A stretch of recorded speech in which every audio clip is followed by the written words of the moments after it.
O que é um formato?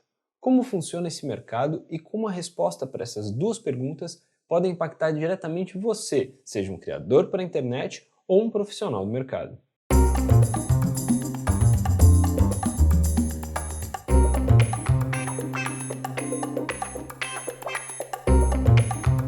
Olá, eu sou Marcos Kitoff e esse aqui é o canal da Grow. Nós somos especializados em ajudar pessoas a tirarem suas ideias da cabeça e transformar em projetos concretos.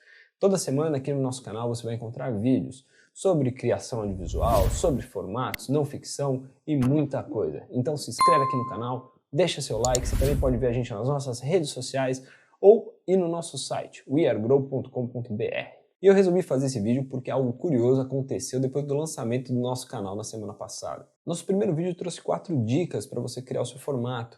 Se você ainda não assistiu, tá aqui no card, também tem um link na descrição. O feedback foi super positivo, muito obrigado por todo mundo que mandou mensagem, mas houve um tema comum em muitas das mensagens que eu recebi. Elas seguiam mais ou menos essa linha. Nossa, achei o tema super interessante, adorei a comparação com o Idol e com The Voice, mas sinceramente eu não sei o que é um formato. Então vamos resolver isso, mas a resposta não é tão simples quanto você imagina.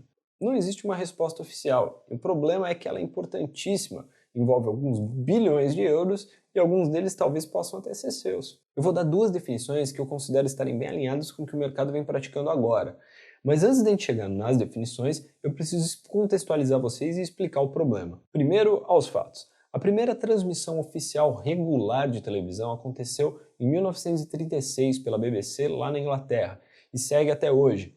Ou seja, 84 anos no ar, com formatos sendo veiculados e ainda não existe uma definição oficial para isso. E aí tem um fator um pouco engraçado, porque a gente empiricamente, por observação, sabe o que é um formato. Eu assisto o Que História é Essa Porchat, eu sei que aquilo é um formato. Eu assisto The Tonight Show com o Jimmy Fallon, aquilo é um formato. Eu assisto Tamanho Família, aquilo é um formato. Então tá respondido. Formato é aquilo ali. Mas não. E não é que não esteja ninguém tentando buscar essa resposta. Pelo contrário, tem muita gente querendo responder essa questão de uma vez por todas. Mas claro que o motivo por trás disso tudo é dinheiro. Essa indústria movimenta bilhões de euros. Para se ter uma ideia, em 2009 a Frapa lançou um relatório. A Frapa é uma associação de proteção e reconhecimento de formatos, no qual a indústria tinha movimentado naquele ano 9 bilhões de euros. E isso a gente pensando no cenário de 2009. Hoje, em 2020, a gente tem uma série de plataformas e canais que não existiam à época, ou seja, existem muito mais formatos veiculando e muito mais dinheiro. Ou seja, dependendo da definição do que é um formato, isso pode fortalecer ou enfraquecer os interesses de um determinado grupo, e por isso essa discussão vai longe. Mas qual é o ponto central de todo esse debate? Tem a ver com algo chamado propriedade intelectual. Suponha que você tem uma ideia para um formato e escreve ela.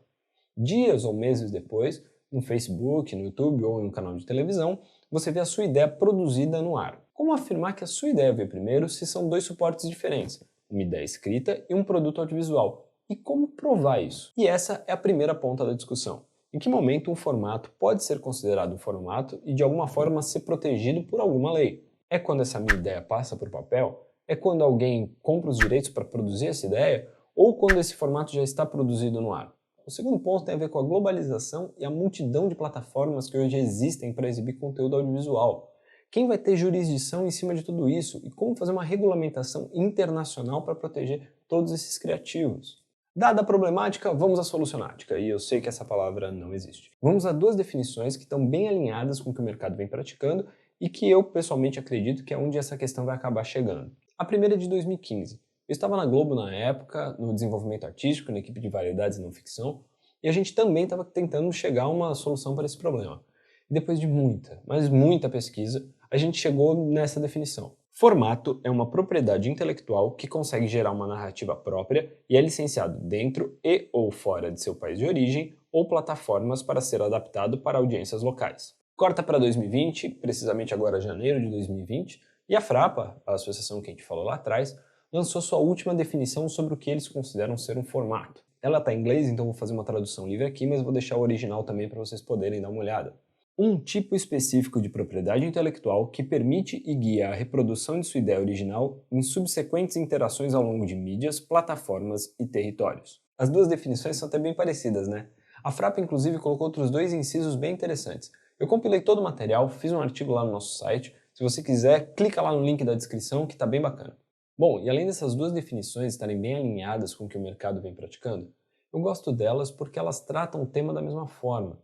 Independente da fase de produção que elas estejam, se essas ideias foram ou não produzidas, o que importa é o conceito criado e como ele foi desenvolvido. E por isso que eu valorizo tanto a criação de uma bíblia de formato e digo que sem dúvidas deve ser o seu objetivo quando você vai estruturar a sua ideia. Com esse material bem desenvolvido, além do formato estar mais sólido, mais coeso, você também tem algum tipo de resguardo legal caso passe por alguma situação semelhante. Agora, depois dessas duas definições, o que uma ideia, uma propriedade intelectual, precisa ter para ser chamada de formato? E para ficar mais fácil, eu vou fazer uma analogia com uma receita de bolo. Se eu pego uma receita de bolo de chocolate da minha querida vovó Terezinha, beijo vó, e peço para 5 cozinheiros de diferentes países replicarem essa receita seguindo o que estava escrito ali, o resultado vai ser mais ou menos o mesmo em todos os lugares. Você vai ter uma ou outra diferença devido à marca e qualidade de ingredientes locais, temperatura ambiente, tipo do fogão, se era gás ou elétrico e etc. Agora vamos trazer isso para a televisão. O bolo pronto nada mais é do que seu formato. E a sua receita de bolo nada mais é do que sua bíblia de formato. Ou seja, a sua bíblia de formato vai trazer os seus ingredientes, essa ordem de coisas que, quando replicada em qualquer lugar do mundo, vai dar um resultado muito similar. Só que ao invés de farinha, uva e açúcar, a gente está falando de estrutura narrativa, tipos de personagem, locações, estilo, linguagem e tudo mais. Esse conjunto de elementos na ordem que você especificou é que faz um formato. E esse é o ponto-chave. Se esse bolo for feito ou não, a receita é da minha avó Terezinha. Se esse formato for produzido ou não, não importa. Essa união única de elementos que você criou é o seu formato. E eu gosto de encerrar o vídeo com algum tipo de provocação, algo sobre o tema. Mas depois de falar tanto da minha avó, a minha pergunta do dia é: que formato lembra mais a sua vovó? Eu acho que eu ficaria entre escolhendo o Professor Raimundo e os Trapalhões, porque isso passava às tardes quando eu era criança, e eu lembro de um dia específico à tarde na sala da casa dela em Ribeirão Pires, brincando com meu irmão e com os meus primos, enquanto a gente assistia isso que passava na televisão. Se gostou do vídeo, deixa seu like. Se te ajudou, se inscreve no canal que ajuda a gente também. E um abraço, até mais e o mundo é das vovós.